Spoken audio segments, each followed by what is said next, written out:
നിങ്ങൾ ഇവനെ തിരിച്ചുകൊണ്ട് പോകണമെന്ന് പറഞ്ഞാൽ ഉമ്മ ഇവിടെ വന്നിട്ട് ഭയങ്കര കരച്ചിൽ എന്ന് പറഞ്ഞാൽ ഭയങ്കര കരച്ചിൽ. നിങ്ങൾ എങ്ങനെങ്കിലും ഇവനെ ഇവിടെ പഠിപ്പിക്കണം. അപ്പോൾ കാരണം എന്താണെന്ന് വെച്ചാൽ 4 മക്കളുണ്ട്, യത്തീമാണ്. 4 കുട്ടികളിൽ 2 ആൾക്കാർ ഇവിടെ പഠിക്കുന്നുണ്ട്. ഇപ്പം ഉമ്മ പറയുന്നത് കുട്ടി പഠിച്ചിട്ടില്ലെങ്കിൽ കുഴപ്പമില്ല, 3 നേരം ഭക്ഷണം ഇവിടുന്ന് കിട്ടുന്നുണ്ടല്ലോ, ഇനി ബാക്കി 2 കുട്ടികളെ കാര്യം ഞങ്ങൾ നോക്കിയാൽ മതിയല്ലോ. ചില പേര് കേട്ടാൽ നമുക്ക് മുസ്ലിമാണ് തോന്നുന്നില്ല. തുൽത്തുല്ലി ഖാത്തൂൻ, ബബ്ലി ഖാത്തൂൻ, പിന്നെന്തായാലും ബപ്പൻ സർക്കാർ, കുട്ടിയുണ്ട് അബ്ദുൽ രോഹിത്. അപ്പൊ ഇത് എന്താണ് പേര്, ഇവർ എവിടെ നോക്കിയ ബ്യൂട്ടി ഖാത്തൂൻ, ഇപ്പൊ ഇവര് എവിടെ നോക്കിയാണ് പേരിട്ടതെന്നൊന്നും നമുക്കറിയില്ല. നമ്മളെ സാമത്ത് പഠിച്ച ചെറിയ ഉണ്ടായിരുന്നു, എൻ്റെ ഒരു ബപ്പൻ ആയിരുന്നു. നമ്മളെ ഇവിടുത്തെ നമ്മളെ ഉസ്താദ് അലി ഉസ്താദ് മൂപ്പര് മുഹമ്മദ് അഫ്നാൻ പേരിട്ടത്. പോനോട് ചോദിച്ചാൽ പറയും എന്താ എൻ്റെ പേരെന്ന് വെച്ചാൽ ഹസ്രത്തിട്ട പേരാണ് മുഹമ്മദ് അഫ്നാൻ. കേരളത്തിൽ ഒരു മദ്രസയിൽ 5ാം ക്ലാസ് 7ാം ക്ലാസ് വരെ പഠിച്ച ഒരു കുട്ടി എന്ന് പറഞ്ഞാൽ ഉത്തരേന്ത്യയിലെ കാരി എന്ന ഒരു ബിരുദം കൂടെ നല്ല ഓതാൻ കഴിയുന്ന ആളുണ്ടല്ലോ. അപ്പൊ കാരി ബിരുദത്തിന് എന്താ പറയാ തുല്യമായ ഒരു പഠനമാണ് നമുക്ക് നമ്മുടെ മദ്രസ സംവിധാനത്തിൽ നാട്ടിൽ നിന്ന് കിട്ടുന്നത്. നമ്മളെ സംബന്ധിച്ചിടത്തോളം നമ്മൾ കേരളക്കാരാണ്, അഥവാ ഇന്ത്യയുടെ ഏറ്റവും മൂലക്കുള്ള ആളുകളാണ് നമ്മള്. ആ മൂലക്കുന്ന് മറ്റേ മൂലക്കുള്ള വെസ്റ്റ് ബംഗാളിലേക്ക് നമ്മൾ എത്തുമ്പോൾ ഇവിടുത്തെ ഭക്ഷണ സംസ്കാരം, കാലാവസ്ഥ ഇതൊക്കെ ഭയങ്കര ഡിഫറെന്റ് ആയിരിക്കും. അപ്പോൾ വന്ന സമയത്ത് ഇവിടുത്തെ കാലാവസ്ഥയോടൊക്കെ എങ്ങനെയാണ് പൊരുത്തപ്പെട്ടത്? ഞാൻ ഇവിടെ എത്തുന്നത് ജനുവരി മാസത്തിലാണല്ലോ, നല്ല തണുപ്പുള്ള സമയമാണ്. അപ്പോൾ അതിനു മുമ്പ് ഞാൻ 2 വർഷം ഡൽഹിയിൽ നമ്മൾ PG ചെയ്യാൻ പോയ സമയത്ത്, അതായത് അതെ, അവിടുന്ന് ഡിഗ്രി കഴിഞ്ഞ് PG ചെയ്യാൻ വേണ്ടി പോയ സമയത്ത് 2 വർഷം ഡൽഹിയിൽ. ഇപ്പം ഡൽഹി അതേപോലെ ബംഗാൾ എന്നൊക്കെ പറയുന്നത് ഏകദേശം ക്ലൈമറ്റൊക്കെ ഒരേപോലെ തന്നെയാണ്. അപ്പോൾ അവിടെയും ഈ ഒക്ടോബർ മുതൽ ജനുവരി ഫെബ്രുവരി വരെ തണുപ്പ് സമയമാണ്. അപ്പോൾ ആ ഒരു എക്സ്പീരിയൻസ് ഉള്ളത് കൊണ്ട് തുടക്കത്തിൽ അങ്ങനെ ഒരു ബുദ്ധിമുട്ടൊന്നും ഉണ്ടായിട്ടില്ല. അല്ലപ്പോ ഞാൻ മുമ്പൊന്നും ഇങ്ങനെ ജസ്റ്റ് ഗൂഗിൾ നോക്കിയപ്പോ ഒരു 2-3 വർഷം മുമ്പ് വരെ വെസ്റ്റ് ബംഗാളിൽ 5 ഡിഗ്രി വരെയൊക്കെ തണുപ്പെത്തുന്ന ഒരു സാഹചര്യമൊക്കെ ഉണ്ടായിരുന്നു. നല്ല തണുപ്പുള്ള സമയത്ത് പൊതുവെ ആളുകളുടെ ആ ഒരു ജീവിത ശൈലിയിലൊക്കെ ഒരു തണുപ്പ് എഫക്റ്റ് ഉണ്ടാവും, എല്ലാ കാര്യങ്ങളും. കാരണം രാവിലെ എന്ത് ചെയ്യും, വൈകിട്ടാണല്ലോ സൂര്യൻ ഉദിക്കാൻ വൈകും, അതേപോലെ തന്നെ നേരത്തെ സൂര്യൻ അസ്തമിക്കും. അപ്പോൾ പകൽ സമയം കുറഞ്ഞ സമയം മാത്രമേ ഉണ്ടാവും. ഈ സുബിയൊക്കെ ആ സമയത്ത് 5:30-6 മണി, മഗ്‌രിബ് 4:50 6 മണിയൊക്കെ ഇശാവും കഴിയും. 6-6:30 ആവുന്ന സമയത്ത് ഇശ കഴിയും. അപ്പം ആ സമയത്ത് രാത്രി ഒരുപാടുണ്ടാവും, പകൽ വളരെ കുറഞ്ഞ സമയമായിരിക്കും. പിന്നെ ഭക്ഷണം നമുക്ക് വിശപ്പ് കൂടുതലായിരിക്കും തണുപ്പ് കാലങ്ങളിൽ. അതേപോലെ ഇവിടുത്തെ എണ്ണകളൊക്കെ ഉണ്ടാവില്ല, ഭക്ഷണത്തിലുള്ള എണ്ണ അതൊക്കെ തണുപ്പ് കാലമാകുമ്പോൾ പെട്ടെന്ന് കൂടുതൽ നേരം വെക്കാൻ പറ്റില്ല, ഭക്ഷണം പെട്ടെന്ന് കഴിക്കണം. അപ്പോൾ നമ്മൾ വന്ന സമയത്ത് നമ്മൾ ആദ്യമായിട്ട് ഇന്റേൺഷിപ്പിനല്ല വരുന്നത്. അപ്പോൾ വന്ന ഉടനെ തന്നെ തണുപ്പ് നമുക്ക് സഹിക്കണില്ല. റമളാൻ മാസമൊക്കെ നോമ്പ് എടുത്താല് വൈകുന്നേരം ആയി കിട്ടണമെങ്കിൽ ഭയങ്കര പാടാ. ചൂട് 50 ഡിഗ്രി ഒക്കെ വരെ ചൂട് പോകുമല്ലോ. ഈ സമയത്തൊക്കെ ഇവിടുത്തെ ക്ലാസ്സും കാര്യങ്ങളൊക്കെ എങ്ങനെയാണ് മുന്നോട്ട് പോകുന്നത്? റമളാൻ എന്ന് പറഞ്ഞാൽ നിങ്ങളിപ്പം വന്നത് 2 വർഷം മുമ്പല്ലേ, അപ്പോൾ 10 വർഷത്തെ റമളാൻ എന്ന് പറഞ്ഞാൽ 120 ദിവസം ബാക്കോട്ട്. അപ്പോൾ അതായത് 4 മാസം പിന്നെ നമ്മൾ ബാക്കോട്ട്. ആ ഒരു സമയത്ത് അപ്പോൾ തണുപ്പ് കാലത്തല്ല ആ സമയങ്ങൾ റമളാൻ വന്നിട്ടുണ്ടായിരുന്നത്. പക്ഷേങ്കിൽ തുടക്കത്തിൽ നമുക്ക് ഭക്ഷണത്തിനൊക്കെ ഒരു ബുദ്ധിമുട്ട് ഉണ്ടായിരുന്നു. അതായത് നാട്ടിലത്തെ ഭക്ഷണമല്ല ഇവിടുത്തെ വരെ ഭക്ഷണ രീതി എന്ന് പറയുന്നത് വ്യത്യസ്തമാണ്. ഇപ്പോൾ ഈ കടുകണ്ണൻ്റെ അതിൻ്റെ സ്മെല്ല് നമുക്ക് തീരെ പറ്റൂല. അപ്പോൾ നമ്മളെന്ത് ചെയ്യും, വേറെ സോയാബീൻ അതേപോലെ തന്നെ സൺഫ്ലവർ ഓയിലൊക്കെ ഉപയോഗിച്ച് ചിലപ്പോൾ നമ്മൾ സ്വന്തമായിട്ട് കുക്ക് ചെയ്യും.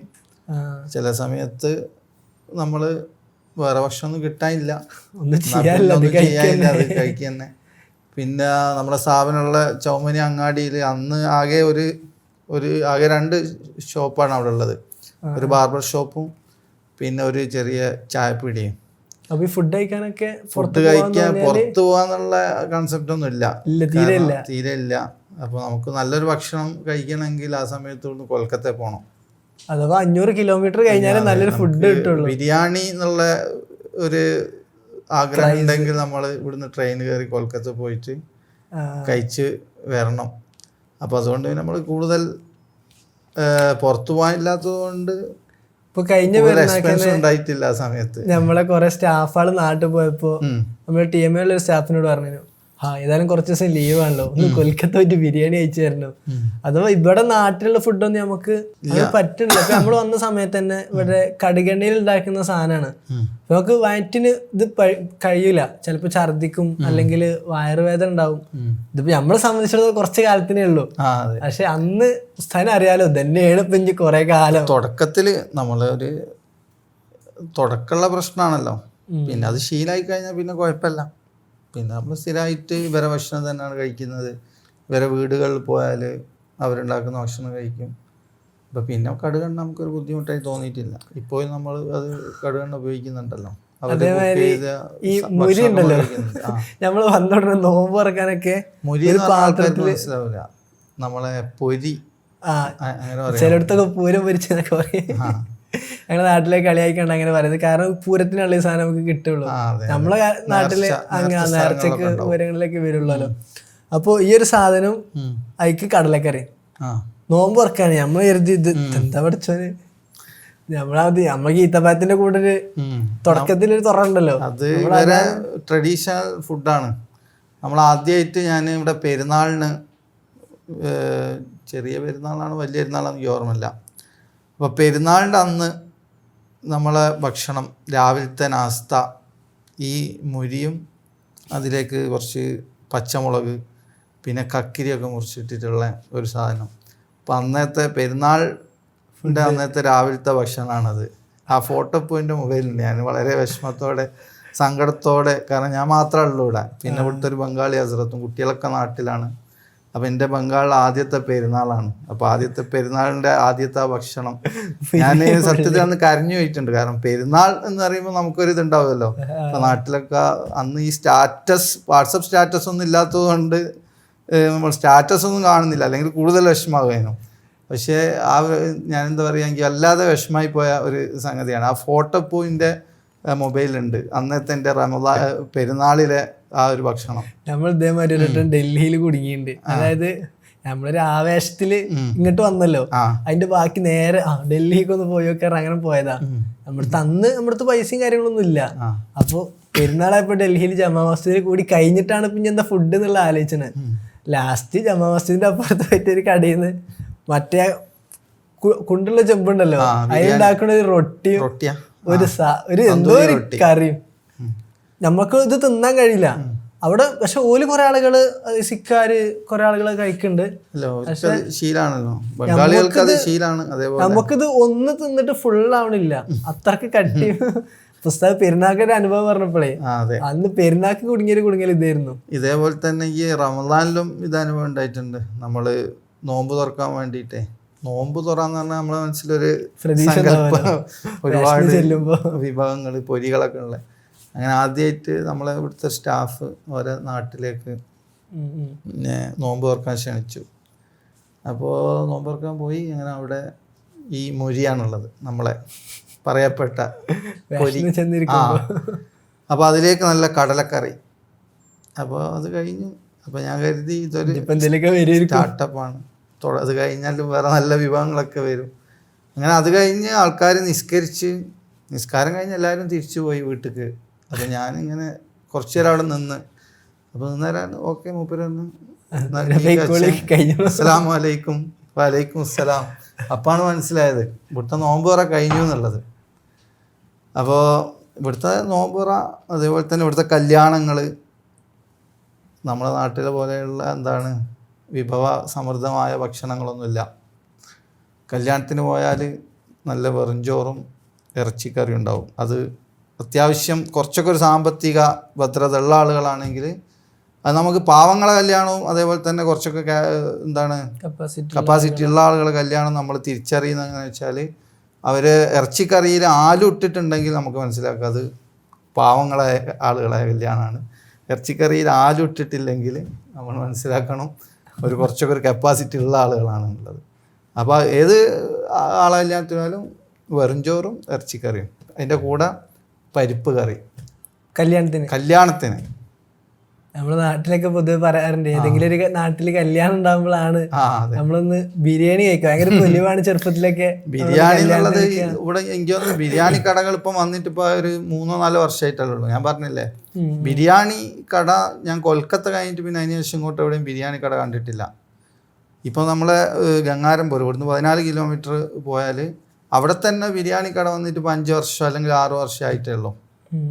അപ്പോൾ അതിൻ്റെ മുമ്പ് ബിരിയാണി എന്നുള്ള ഒരു സങ്കല്പം ഇവിടുത്തെ ആൾക്കാർക്ക് അറിയില്ല. നമ്മളിപ്പോൾ തൊയ്ബ ഫീഡ് ദ നീഡിൻ്റെ കീഴിൽ നമ്മൾ ഗ്രാമത്തിൽ പോകുമ്പോൾ അവിടുത്തെ കുട്ടികളോട് ചോദിക്കലുണ്ട് ബിരിയാണി കഴിച്ചാലൊക്കെ കൈപൊക്ക് എന്ന് പറഞ്ഞാൽ. ഇപ്പോൾ ഒരു എന്താണ് ഈ 2 വർഷങ്ങളിൽ നമ്മൾ പോയ സമയത്ത് 1-2 കുട്ടികളുണ്ടാവും. പക്ഷെ അതിൻ്റെ മുമ്പ് ബിരിയാണി കഴിച്ചവരാരും ഉണ്ടാവില്ല. ഞമ്മക്കല്ലേ ഇപ്പോൾ ഉസ്താദ്മാർക്കാണ് ഈ വിഷയം ഉണ്ടാവുക. കുട്ടികളെ സംബന്ധിച്ചിടത്തോളം എന്തായിരിക്കും നമ്മൾ സ്ഥാപനത്തേക്ക് എത്തുമ്പോൾ അവർക്ക് പൂർവ്വ സന്തോഷമായിരിക്കും. ഈ ഫീഡ് ദ നീഡിലൂടെ കയറാൻ കുറേ കുട്ടികൾക്ക് ആദ്യമായിട്ട് ബിരിയാണി കഴിച്ചിട്ടുണ്ടാവല്ലേ? അതെ. അപ്പോൾ ഞാൻ പറഞ്ഞല്ലോ ബിരിയാണി എന്നുള്ളൊരു സങ്കല്പത്തിലേക്ക് ഇവർ ചിന്തിച്ച് തുടങ്ങിയിട്ട് ഇപ്പോൾ 5 വർഷമായിട്ടേ ഉള്ളൂ. അതുതന്നെ കൊൽക്കത്ത അതേപോലെ ബീഹാർ ആ ഭാഗങ്ങളിൽ നിന്നൊക്കെ വന്ന ആളുകൾ ഇവിടെ ഷോപ്പ് ഇട്ടിട്ട് ആദ്യം 1 മാസം 2 മാസം ഇട്ട് നോക്കുക, ആൾക്കാർ വരുന്നില്ല. കാരണം ഒരു പുതിയ സംഗതിയെ സ്വീകരിക്കാൻ ബംഗാളികൾ ഒരുപാട് ടൈം എടുക്കും. അതുകൊണ്ട് തന്നെയാണ് ഇവർ ഇത്രയും പിറകിലായി പോയെന്നാണ് ഞാൻ മനസ്സിലാക്കുന്നത്. നമ്മളെ സംബന്ധിച്ചിടത്തോളം പ്രവാസികൾ കുറെ ഉണ്ടാവണ്ടേ. നമ്മൾ പുതിയ എന്തിൻ്റെ വിഷയത്തിലാകുമ്പോൾ നമ്മൾ പുതിയതിനെങ്ങനെ തേടിക്കൊണ്ടിരിക്കുകയാണല്ലോ. അപ്പോൾ അങ്ങനെ ഒരു സംഗതി ഉണ്ട്. അപ്പോൾ കുട്ടികൾക്ക് നമ്മുടെ സ്ഥാപനത്തിലെ കുട്ടികളെ സംബന്ധിച്ചിടത്തോളം പറഞ്ഞാൽ ഇപ്പോൾ അൽഹംദുലില്ലാ നമ്മൾ നല്ല ഭക്ഷണം അവർക്ക് 3 നേരം നമ്മൾ കൊടുക്കുന്നുണ്ട്. തുടക്കത്തിൽ ഏതൊരു സ്ഥാപനത്തിനും അതിൻ്റെ തുടക്കകാലം നമുക്കുള്ളതായ ഒരു പ്രയാസങ്ങൾ അത് ആ സമയത്ത് പഠിച്ച കുട്ടികൾക്കും അതിൻ്റെ ഒരു എഫക്റ്റ് ഉണ്ടായിരുന്നു. നമ്മൾ സാമ്പത്തികമായിട്ട് അല്ലെങ്കിൽ നമ്മൾ ഇത്രത്തോളം വലിയ സ്ഥാപനമൊന്നുമല്ല, ആകെ ചെറിയൊരു 3 ക്ലാസ് റൂമുള്ള കുറഞ്ഞ കുട്ടികളാണല്ലോ. പക്ഷേ ക്വാളിറ്റി ഫസ്റ്റ് ബാച്ചിന് എപ്പോഴും ഉണ്ടാവലുണ്ടല്ലേ? അതെ, അൽഹംദുലില്ലാ ആ ഒരു ക്വാളിറ്റി നമുക്ക് കൂടുതൽ കുട്ടികളില്ലെങ്കിലും ഉള്ള കുട്ടികളെ നമുക്ക് എന്ത് ചെയ്യാം നമ്മളേതായ ഒരു ഇതിലേക്ക് അവരെത്തിക്കാൻ കഴിഞ്ഞിട്ടുണ്ട്. അപ്പോൾ നമുക്കൊരു ഷെഡായിരുന്നു, 3 ക്ലാസ് റൂമുള്ള സ്ഥാപനമാണ്. അപ്പോൾ അതിൽ തന്നെ കുട്ടികളെ ക്ലാസ്സും നടക്കണം, അതേപോലെ തന്നെ കുട്ടികളെ താമസവും അവിടെ തന്നെയാണ്, അതേപോലെ സ്റ്റാഫിനുള്ള താമസവും അതിൽ തന്നെയാണ്. അപ്പം പിന്നെ നമുക്ക് ക്യാൻറ്റീൻ സൗകര്യം വേറെ ഇല്ല. അതായത് ഇതിൻ്റെ ഉള്ളിൽ തന്നെ എല്ലാവരും കഴിഞ്ഞു പോകും. അപ്പോൾ അതുകൊണ്ട് തന്നെ നമ്മളെന്ത് ചെയ്തെന്ന് വെച്ചാൽ ഇതിൻ്റെ തൊട്ടടുത്ത് ഒരു ഷെഡ് ഉണ്ടാക്കി. ഷെഡ് ഒരു ഓല ഷെഡാണ്, മുള കൊണ്ടുണ്ടാക്കുന്ന ഒരു എന്താണ് ഇപ്പോൾ അതിന് പറയാൻ എനിക്ക് അറിയില്ല. അതായത് മുളൻ്റെ അതെ അതുപോലെ അങ്ങനെ മടഞ്ഞുണ്ടാക്കിയിട്ട് മുകളിലും മുളൻ്റെ ഒരു ഇതൊക്കെ സാധനം തന്നെയാണ്. എൻ്റെ ഫോട്ടോ ചിലപ്പോൾ ഉണ്ടാവും. എന്തായാലും അതാണ് നമ്മൾ അത് എന്താണ് അത് നേർപ്പകുതി ഒരു 30 ഫീറ്റ് അല്ലെങ്കിൽ 40 ഫീറ്റുള്ള ഒരു ഷെഡ്, ഒരു ഓല ഷെഡ്. അപ്പോൾ അതിലാണ് കുട്ടികൾ ഭക്ഷണം കഴിച്ചുകൊണ്ടിരുന്നത്. അപ്പോൾ അന്ന് നമ്മൾ എന്നും രാവിലെ ഇവരെ ഈ മൊരി എന്ന് പറയുന്ന സാധനം, പിന്നെ ഉച്ചക്ക് ചോറ് അല്ല പരിപ്പ് കറി അങ്ങനെ എന്തെങ്കിലുമൊക്കെ. അപ്പോൾ ബിരിയാണി, പിന്നെ ഭക്ഷണം ഉണ്ടാക്കുന്ന ആളും ഇവിടുത്തെ ബംഗാളികളായ ആളുകളായതുകൊണ്ട് അവർക്ക് ബിരിയാണി അങ്ങനത്തെ സാധനം ഒന്നും അറിയില്ലല്ലോ. നമ്മളെ സംബന്ധിച്ചിടത്തോളം പ്രശ്നം വലിയ കുഴപ്പമുണ്ടാവില്ല. നമ്മളിങ്ങനെ ഒഴിവുള്ള സമയത്തൊക്കെ എന്ത് ചെയ്യും, നമ്മൾ തന്നെ നമ്മളറിയുന്ന രൂപത്തിലൊക്കെ എന്ത് ചെയ്യും ബിരിയാണിയൊക്കെ ഉണ്ടാക്കി പരീക്ഷിച്ചിട്ട് കുട്ടികൾക്ക് കൊടുക്കാറുണ്ട്. ഈ അന്നത്തെ സാഹചര്യത്തിൽ ഈ കുട്ടികൾക്കുള്ള ഭക്ഷണത്തിലുള്ള കാര്യങ്ങളൊക്കെ നാട്ടുകാർ ചെയ്യാതോ? ഇല്ല, നാട്ടുകാരുടെ ഭാഗത്തുനിന്ന് നമുക്ക് കൂടുതൽ സഹായങ്ങളൊന്നും ആവശ്യത്തിൽ, കാരണം നാട്ടുകാരൊരു എക്കണോമിക്കൽ കണ്ടീഷൻ എന്ന് പറഞ്ഞാൽ നമുക്കറിയാലോ. അപ്പോൾ ഇവിടുത്തെ ഒരു മദ്രസ സിസ്റ്റം എന്ന് പറഞ്ഞാൽ ഇവിടുത്തെ കുട്ടികൾക്ക്, മദ്രസയിൽ പഠിക്കുന്ന കുട്ടികൾക്ക്, മദ്രസ മീൻസ് ഇങ്ങനത്തെ സ്ഥാപനങ്ങളിൽ പഠിക്കുന്ന കുട്ടികൾക്ക് 2 നേരമാണ് ഭക്ഷണം. സ്ഥാപനത്തിൽ നിന്ന് 2 നേരമേ ഉള്ളൂ. 2 നേരമേ ഉള്ളൂ. രാവിലത്തെ നാസ്ത എന്ന് പറയുന്നത് അത് ഈ കുട്ടികൾ വീട്ടിൽ നിന്ന് എന്താണ് അവരെ വീട്ടിൽ ലീവിന് പോകുന്ന സമയത്ത് ഈ മുരി ഈ സാധനം എന്ത് ചെയ്യും ഓരോരു ടിന്നിലാക്കിയിട്ട് അവർ കൊണ്ടുവരും. അപ്പോൾ അവർ രാവിലെ അത് അവർ സ്വന്തമായിട്ട്, അതായത് സ്ഥാപനത്തിൻ്റെ വക 2 നേരമാണ് ഭക്ഷണം. ആ 2 നേരം എന്ന് പറയുന്നത് ചില സ്ഥലങ്ങളൊക്കെ കുട്ടികൾ ഗ്രാമങ്ങളിലെ വീടുകളിൽ പോയിട്ട് ജാഗിരി സിസ്റ്റം എന്നാണ് എനിക്ക് പറയാം. അതായത് നമ്മൾ ചെലവുടി എന്നറിയില്ല നമ്മുടെ നാട്ടിൽ, ആ സിസ്റ്റം. ഉച്ചയ്ക്കും രാത്രിയും. പിന്നെ രാവിലെ ഇവിടുത്തെ ഒരു സ്ഥാപനങ്ങൾ സിസ്റ്റം എന്ന് പറഞ്ഞാൽ രാവിലെ ഒരു 10 മണി വരെയാണ് ക്ലാസ് ഉള്ളൂ. അത് കഴിഞ്ഞാൽ ഈ ഹസ്രത്തുമാർ കളക്ഷൻ എന്ന് പറഞ്ഞിട്ട് ഹസ്രത്തുമാർ 2 ഹസ്രത്തുമാരുണ്ട്, ഒരു 2 ഭാഗത്തേക്ക് പോകും. കുട്ടികളിങ്ങനെ എന്താണ് ഒരു നാദനില്ല കളരി പോലെ അവർക്ക് തോന്നിയ പോലെ. പിന്നെ ചില സ്ഥലങ്ങളിൽ കുട്ടികൾ തന്നെ കളക്ഷന് പോകണം. അപ്പോൾ ഈ ഭാഗങ്ങളോടൊക്കെ നമ്മളിങ്ങനെ ചില സമയത്ത് ഈ തണുപ്പ് കാലത്ത് കൊയ്ത്ത് കഴിഞ്ഞ സമയത്ത് എന്ത് ചെയ്യും, ഇവർ കൊയ്ത്ത് കഴിഞ്ഞാൽ കുറച്ച് നെല്ല് പാവങ്ങൾക്ക് വേണ്ടി, അതായത് ഇങ്ങനത്തെ സ്ഥാപനങ്ങൾക്കൊക്കെ വേണ്ടി മാറ്റി വെക്കാറുണ്ട്. അപ്പോൾ ആ സമയത്ത് നമ്മുടെ സ്ഥാപനത്തിലേക്കാരും അങ്ങനെയുള്ള കാര്യങ്ങളൊന്നും നൽകിയിട്ടില്ല. അതിൻ്റെ ഒരു പ്രധാന കാരണം നമ്മൾ പുറത്തുനിന്നുള്ളതാണ്. പിന്നെ നമ്മളാളുകളായിട്ട് അങ്ങനെ അത്ര അടുത്തിട്ടില്ലല്ലോ. പിന്നെ നമ്മളിൽ കുറേ പൈസ ഉണ്ട് എന്നുള്ള ഒരു തെറ്റായ ധാരണ അത് ഇന്നും ആളുകൾക്ക് ഉണ്ട്. ഇന്ന് കുറേ ആളുകൾക്കൊക്കെ മനസ്സിലായിട്ടുണ്ട്. ഞങ്ങള് മുത്തവ്വല് പഠിക്കുന്ന കാലത്ത് ഞങ്ങളെ ഇബ്രാഹിം ബാക്കർ ഉസ്താദ് ഉണ്ട്, മേൽമുറി. ഇടക്കിടക്ക് ഉസ്താദിന്റെ സെഷൻ ഉണ്ടാവും. അപ്പോൾ പഠിക്കുന്ന കാലത്ത് ഉസ്താദ് നന്നായിട്ട് പഠിക്കുന്ന ഒരു വിഭാഗത്തിലാണ്. അപ്പോൾ ഉസ്താദ് നാട്ടിൽ നിന്ന് വരുമ്പോൾ ഫുഡ് ഉണ്ടാവില്ല. അപ്പോൾ ഉസ്താദിന്റെ ഉമ്മ കുറെ ഔല് കുഴച്ചുകാണ്ട് കൊടുത്തേക്കും. അപ്പൊ ചിലയിലൊക്കെ ഉസ്താദിന് ചോദിച്ചു, നിങ്ങൾ എന്തത്ര നന്നായി പഠിക്കണേ, എന്റെ സംഗതി അറിയാൻ വേണ്ടി ഉസ്താദ് ചോദിച്ചപ്പോ രാത്രി നന്നായിട്ട് അവല് കുഴച്ച് കഴിക്കലുണ്ട് അതാണ് പറഞ്ഞു. അപ്പൊ ഇതേമാതിരി ഉസ്താദിന്റെ കൂടെ ഒരു ശരീക്കുണ്ട്. അപ്പൊ ഇയാളെന്താവും, ഉസ്താദ് ഒരു ഭാഗത്ത് ഓതി പഠിച്ചിട്ടുണ്ട്, ഇയാള് രാത്രി ഉസ്താദ് ഓതി പഠിച്ച് കുഴങ്ങിയിട്ടാണ് ഈ ഫുഡ് കഴിക്കുക. കടക്കാൻ നേരത്ത് 2 മണി 3 മണിയൊക്കെ ആവും. അപ്പൊ മറ്റയാളെന്താവും, ഒരു 3 മണിയൊക്കെ ആവുമ്പോൾ നീക്കും. രാത്രി തടി വെക്കാൻ വേണ്ടിട്ട് അവല് ഉസ്താദ് കുറച്ച് തടിയുള്ള ആളാവുകൊണ്ട് തടി വെക്കാന് അവല് തിന്നാൻ വേണ്ടി രാത്രി 2 മണിക്ക് നീച്ചാണ്ട് കഴിക്കലുണ്ടാകും. അതേമാതിരി മുരി കൊണ്ടുണ്ടാകുമ്പോഴേ ഓർമ്മ വന്ന കുട്ടികള്, കാരണം ഓർക്കും വിശക്കല്ല 2 നേരം ഭക്ഷണം. ഇത് നമ്മളെ സ്ഥാപനത്തിലെ ഞാൻ പറഞ്ഞത് കേട്ടോ. ഈ പുറത്ത് ഉള്ള ഇവിടുത്തെ മറ്റ് സ്ഥാപനങ്ങളുടെ അവസ്ഥ ഞാൻ പറഞ്ഞത്. നമ്മുടെ 3 നേരം ഭക്ഷണം നാസ്ത ഞാൻ പറഞ്ഞല്ലോ, തുടക്കത്തിൽ മുരിയാണെങ്കിലും അത് നല്ല രീതിയിൽ തന്നെ നമ്മൾ എന്ത് ചെയ്യാൻ കൊടുക്കാൻ ശ്രമിച്ചിട്ടുണ്ട് 3 നേരം. അതിൻ്റെ ഒരു നമുക്ക് ഇവിടുത്തെ ബംഗാളി കുട്ടികൾ എന്ന് പറയുമ്പോ നമ്മൾ ഗ്രാമത്തിലൊക്കെ പോകുമ്പോൾ കുട്ടികളുടെ ഒരു മുഖം നിങ്ങൾ ശ്രദ്ധിച്ചിട്ടുണ്ടോ? അതൊരു ബംഗാളി കുട്ടികളാന്ന് നമുക്ക് മനസ്സിലാവില്ലേ? നമ്മളെ സ്ഥാപനത്തിലെ കുട്ടികളുടെ ഒരു പിക്ചർ മാറും, ഒരു നല്ല മാറ്റം ഉണ്ടാവും. ഞാനേ കഴിഞ്ഞ വർഷമല്ല, ഇപ്പൊ ലീവിന് പോയാലും ഉമ്മാക്ക് ഇങ്ങനെ വീഡിയോ കാണിച്ചു കൊടുത്തരാം. ഉമ്മ പറഞ്ഞു, ഈ കുട്ടികളൊക്കെ അവിടെ ഉള്ളവർ തന്നെയാണോന്ന് ചോദിച്ചു എന്നോട്, ബംഗാളിലുള്ള കുട്ടികൾ തന്നെയാണോന്ന്. അപ്പോൾ ഞാൻ പറഞ്ഞു അതെ, ഇതൊക്കെ അവിടെ പഠിക്കുന്ന കുട്ടികളെ. ഞാൻ ചോദിച്ചാൽ എന്തായാലും എല്ലാവർക്കൊക്കെ നമ്മളെ കേരളത്തിലെ കുട്ടികളെ പോലെ ഉണ്ടല്ലോ എന്ന്. അപ്പോൾ ഞാൻ എന്ത് ചെയ്തു, ഉമ്മാക്ക് നമ്മളെ ഷാംസിയിലെ കുറേ മുമ്പുള്ള കുറച്ച് ഫോട്ടോ കാണിച്ചു കൊടുത്തു. അപ്പോൾ ഇതാരാന്ന് ചോദിച്ചു. അപ്പോൾ ഇതൊക്കെ ബംഗാളി കുട്ടികളാണ്. ഞാൻ പറഞ്ഞു ആ കുട്ടികൾ തന്നെയാണ് ഈ കുട്ടികൾ, ബംഗാളിൽ നിന്നുള്ള കുട്ടികൾ, അവിടെ ഉള്ള കുട്ടികൾ ഇവിടെ വന്നിട്ട് പിന്നെ അതായത് 3 നേരം കൃത്യമായ ഭക്ഷണം കിട്ടിയാൽ ഈ മക്കളൊക്കെ നല്ല നമ്മളെ കുട്ടികളെക്കാളും കാണാൻ ഭംഗിയുള്ള കുട്ടികളായിരിക്കും. അപ്പോൾ അത് നമുക്ക് വ്യക്തമായിട്ട് ബോധ്യമാവണമെങ്കിൽ നമ്മൾ എന്ത് ചെയ്യണമെന്ന് വെച്ചാൽ ഈ കൊയ്ത്തിൻ്റെ സമയം എന്ത് ചെയ്യും, കുട്ടികളൊക്കെ ലീവ് ചോദിക്കും. കാരണം ഈ കൊയ്ത്തുകാലം എന്ന് പറഞ്ഞാൽ ഇവർക്ക് ഒരു വർഷത്തേക്കുള്ള അവരെ വീട്ടിലേക്ക് ആവശ്യമായ നെല്ല് സംഭരിച്ച് വെക്കുന്ന സമയമാണ്. അപ്പോൾ ആ ഒരു വിളവെടുപ്പ് അത് എന്ത് ചെയ്യും, ഒരു വർഷത്തേക്കുള്ള ഭക്ഷണത്തിനുള്ള ഒരു വകുപ്പ് അതുകൊണ്ട് കിട്ടുകയാണല്ലോ. അപ്പോൾ ആ സമയത്ത് വീട്ടിലുള്ള ഉപ്പയും ഉമ്മയും എല്ലാവരും പാടത്തായിരിക്കും. അപ്പോൾ ആ സമയത്ത് നമ്മൾ കുട്ടികൾക്ക് കുറച്ച് അധികം ലീവ് കൊടുക്കും.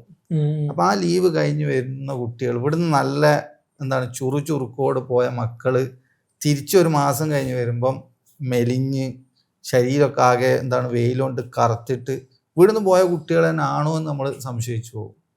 അപ്പോൾ കുട്ടികൾക്ക് നമ്മൾ നല്ല ശുശ്രൂഷ കൊടുത്താൽ ശുശ്രൂഷ, അതായത് 3 നേരം കൃത്യമായി ഭക്ഷണം കൊടുത്താൽ ഇവർ നല്ല ചുറുചുറുക്കുള്ള മക്കളായിട്ട് ഒരു ആരോഗ്യവും ഉണ്ടാവും. അതേപോലെ തന്നെ നല്ല കുട്ടികൾക്ക്, ബംഗാളി കുട്ടികൾക്കൊക്കെ നല്ല മെമ്മറി പവർ കൂടുതലാണെന്ന് ഞാൻ മനസ്സിലാക്കിയത്. ഭയങ്കര അതെ, 1 വർഷം കൊണ്ട് ഇപ്പോൾ എന്താണ് കുട്ടികളൊക്കെ നമ്മളെ ഹിഫ്ളുൽ ഖുർആൻ കോളേജിലെ കുട്ടികളൊക്കെ ഏകദേശം കുട്ടികളും 15 ജുസ് ഹിഫ്ളാക്കി കഴിഞ്ഞ്.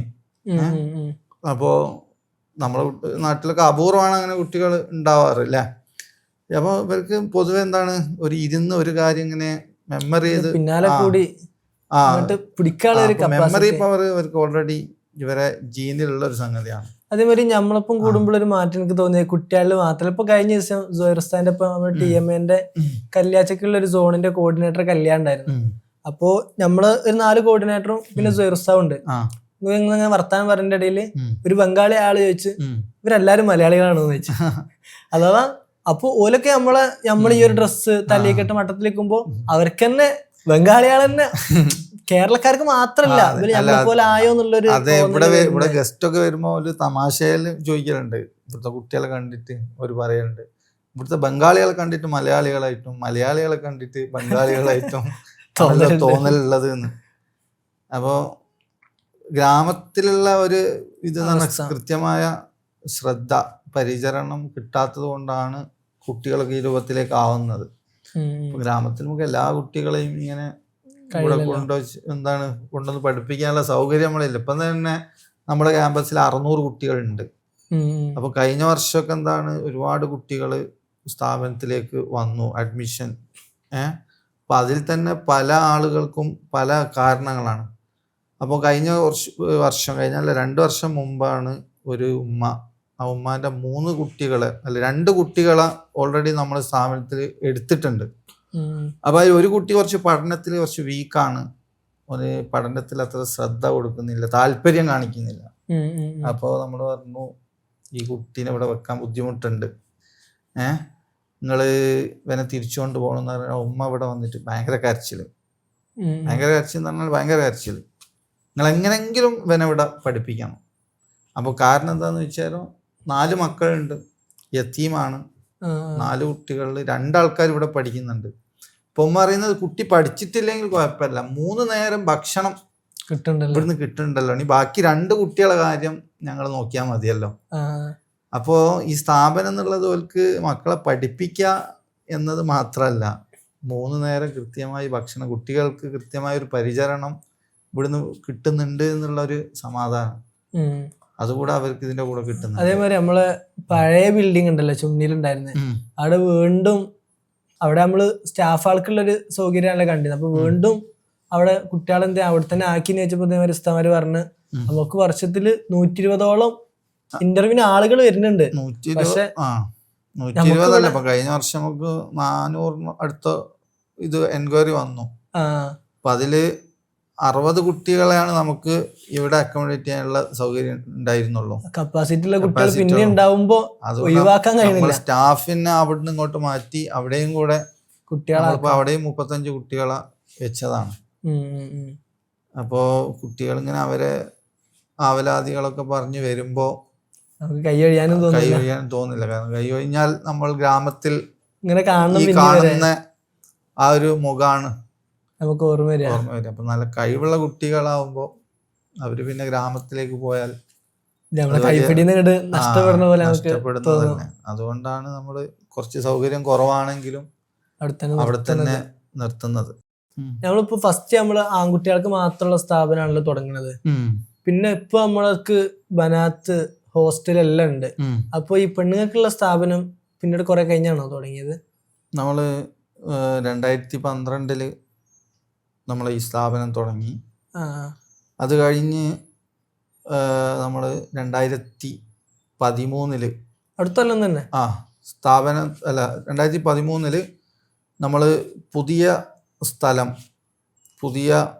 സ്ഥാപനം തുടങ്ങാനുള്ള സ്ഥലം മെയിൻ ക്യാമ്പസിൽ നിന്ന് ഒരു 500 മീറ്റർ ഇങ്ങോട്ട് മാറിയിട്ട്, അതായത് ഇപ്പം നമ്മുടെ സ്കൂളുള്ള ആ ഒരു സ്ഥലം അത് വാങ്ങിച്ചു. അപ്പം അത് വാങ്ങിച്ചതിന് ശേഷം നമ്മൾ പെൺകുട്ടികൾക്ക് എന്തെങ്കിലും ഒരു ഇത് സ്ഥാപനം വേണമല്ലോ.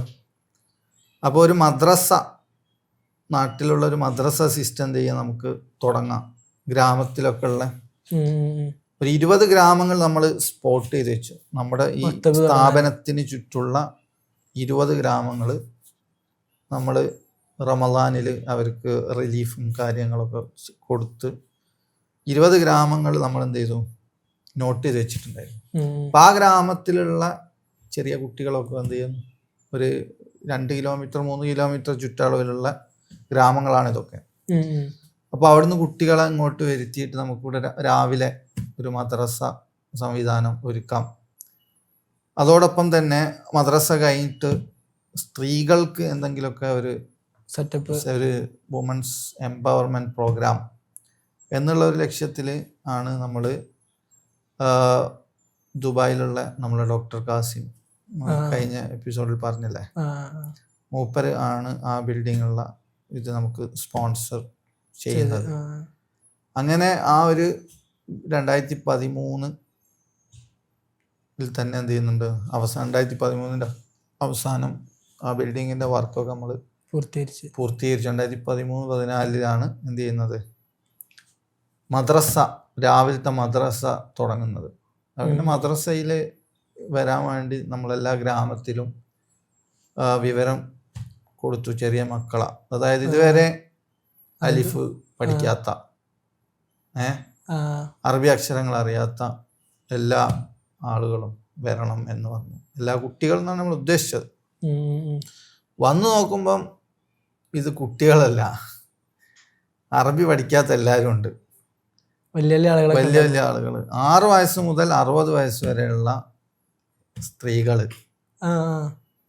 രാവിലെ തന്നെ നമ്മളെ മദ്രസ എന്താണ് പ്രവേശനോത്സവത്തിൽ 200ഓളം ആൾക്കാരുണ്ട് ഏകദേശം.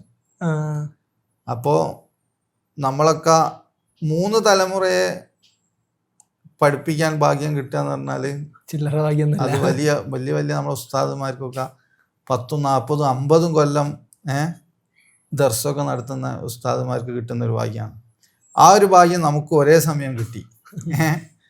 മക്കളെ, അതേപോലെ തന്നെ കൊച്ചുമക്കളെ, പിന്നെ അവരെ വല്യമ്മമാരെ, അങ്ങനെ 3 തലമുറ ഒരേ സമയം പഠിക്കാൻ വന്നു. അപ്പോൾ അൽഹംദുലില്ലാ നമ്മൾ ആരെയും ഒഴിവാക്കിയില്ല, എല്ലാവരെയും നമ്മൾ മാക്സിമം എന്ത് ചെയ്തു, അഡ്മിഷൻ എടുത്ത്.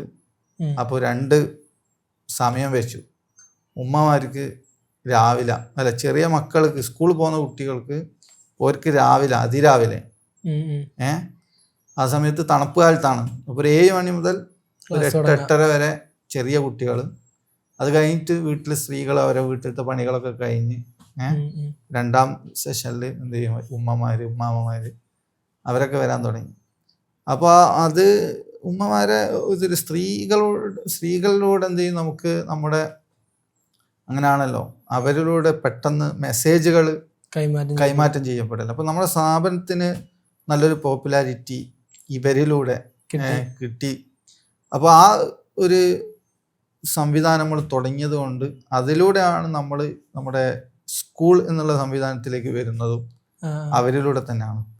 അപ്പോൾ ഇവിടുത്തെ ആ സമയത്തുള്ള ഒരു സിറ്റുവേഷൻ എന്ന് പറഞ്ഞാൽ നമുക്ക് കുറേ കുട്ടികൾ, അവർക്ക് ഒന്നും അറിയില്ല. ഇപ്പോഴും കഴിഞ്ഞ ദിവസം ഞാൻ ഒരു ഫീൽഡ് ഇടുക്കി പോയ സമയം ഗ്രാമത്തിൽ ഭക്ഷണം കൊടുക്കാൻ പോയ അവിടെ ഒരുമിച്ച് കൂടിയ കുട്ടികൾ. അപ്പോൾ നമ്മുടെ നബീൻ്റെ പേര് എന്താണെന്നൊക്കെ ചോദിച്ചു. അപ്പോൾ അറിയില്ല, കുറേ കുട്ടികൾക്ക് അറിയില്ല നബി എവിടെയാണ്. അപ്പോൾ കുറച്ച് കുട്ടികൾ മേലെയാണ്, ആകാശത്തിലേക്കാണെന്ന് പറഞ്ഞ് കാണിച്ചു തരാണ്. അപ്പോൾ നമ്മുടെ നാട്ടിൽ ഉള്ള ഒരു ഇവരൊക്കെ വിചാരിക്കും കേരളത്തിൽ ഫുള്ള് എന്താണ് മുസ്ലിങ്ങൾ ഭയങ്കരമാണ്, മുസ്ലിങ്ങളാണ് കൂടുതൽ എന്നൊക്കെയാണ് ഇവർ ചിന്തിക്കുന്നത്. കാരണം നമ്മുടെ ആ ഒരു മദ്രസ സംവിധാനമാണല്ലോ നമ്മൾ ഇത്രയും സെറ്റപ്പ്. കേരളത്തിൽ ഒരു മദ്രസയിൽ 5ാം ക്ലാസ് 7ാം ക്ലാസ് വരെ പഠിച്ച ഒരു കുട്ടി എന്ന് പറഞ്ഞാൽ ഉത്തരേന്ത്യയിലെ കാരി എന്ന ഒരു ബിരുദമുണ്ട് ഇവിടെ. നല്ല ഓതാൻ കഴിയുന്ന ആളുണ്ടല്ലോ. അപ്പോൾ കാരി ബിരുദത്തിന് എന്താ പറയാ, തുല്യമായ ഒരു പഠനമാണ് നമുക്ക് നമ്മുടെ മദ്രസ സംവിധാനത്തിൽ നാട്ടിൽ നിന്ന് കിട്ടുന്നത്. അപ്പോൾ അതുകൊണ്ട് തന്നെ ഇവർക്ക് എന്തൊക്കെയോ പേര് കൊണ്ട് ഇവരൊക്കെ മുസ്ലിങ്ങളാണ്. ചില പേര് കേട്ടാൽ നമുക്ക് മുസ്ലിമാണ് തോന്നുന്നില്ല. തുൽത്തുല്ലി ഖാത്തൂൻ, ബബ്ലി ഖാത്തൂൻ, പിന്നെന്തായിരുന്നു ബപ്പൻ സർക്കാർ. നമ്മളെ ചെന്നൈയില് ഇതേവരെ കുട്ടിയുണ്ട് അബ്ദുൽ രോഹിത്. അപ്പൊ ഇത് എന്താണ് പേര്? ഇവര് എവിടെ നോക്കിയ ബ്യൂട്ടി ഖാത്തൂൻ. ഇപ്പൊ ഇവര് എവിടെ നോക്കിയാണ് പേരിട്ടതെന്നൊന്നും നമുക്ക് അറിയില്ല. നമ്മളെ സ്ഥാപനത്തിൽ പഠിച്ച ചെറിയ ഉണ്ടായിരുന്നു, എൻ്റെ ഒരു ബപ്പൻ ആയിരുന്നു. നമ്മളെ ഇവിടുത്തെ നമ്മളെ ഉസ്താദ് അലി ഉസ്താദ് മൂപ്പരവൻ മുഹമ്മദ് അഫ്നാൻ പേരിട്ടത്. പോനോട് ചോദിച്ചാൽ പറയും എന്താ മോനെ പേരെന്ന് വെച്ചാൽ ഹസ്രത്തിട്ട പേരാണ് മുഹമ്മദ് അഫ്നാൻ. രസമായിട്ട്. അപ്പോ അങ്ങനെയാണ്. അപ്പോൾ അവർക്കൊന്നും അറിയില്ല, പക്ഷെ നിഷ്കളങ്കരാണ്. ഈ തണുപ്പ് ജനുവരി ഫെബ്രുവരി എന്നൊക്കെ പറഞ്ഞാൽ നല്ല കുത്തണ തണുപ്പാണ്. അപ്പം ആ സമയത്ത് ഈ ഉമ്മമാരെ രാവിലെ തന്നെ വീട്ടിൽ ഒരുപാട് പണികളുണ്ടാവില്ലേ വീട്ടിൽ, അതൊക്കെ പെട്ടെന്ന് തീർത്ത് അല്ലെങ്കിൽ അതൊക്കെ ഒഴിവാക്കിയിട്ടാണ്.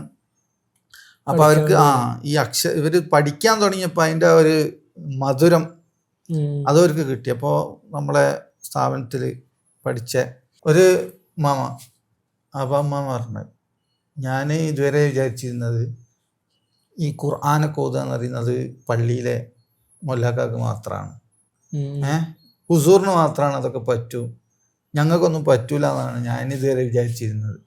ഇപ്പൊ ഇവിടെ പഠിക്കാൻ വന്നവരാണ് മനസ്സിലായത് ഇതെല്ലാവർക്കും പഠിക്കാൻ പറ്റും, അല്ല ഇതെല്ലാവരും പഠിക്കേണ്ടതാണ് എന്ന്. അപ്പോൾ 3 വർഷം എന്താണ് നമ്മുടെ സ്ഥാപനത്തിൽ പഠിച്ചു. ഇപ്പോഴും നമ്മളെ കണ്ടാൽ എൻ്റെ ഖുർആനൊന്ന് ഞാൻ കുറച്ച് ഖുർആൻ ഓതട്ടെ, ഹസ്രത്ത് കേൾക്ക് എന്ന് പറയും. അപ്പൊ അത്രയും ഒരു ഇതാണ്. അല്ല 60-65 വയസ്സുണ്ട്, ചില അക്ഷരങ്ങളൊന്നും എന്ത് ചെയ്യാൻ പറ്റില്ല, ഒരു വഴങ്ങൂല. എന്താണ് അത്രയും പ്രായമായല്ലോ, എന്നാലും മാക്സിമം എന്ത് ചെയ്യും മഹ്റജൊക്കെ റെഡിയാക്കാൻ വേണ്ടി ശ്രമിക്കും. അപ്പൊ അത്രയും താല്പര്യത്തോടായിരുന്നു ഈ മക്കളൊക്കെ ഈ ഉമ്മമാരൊക്കെ വന്നിരുന്നത്.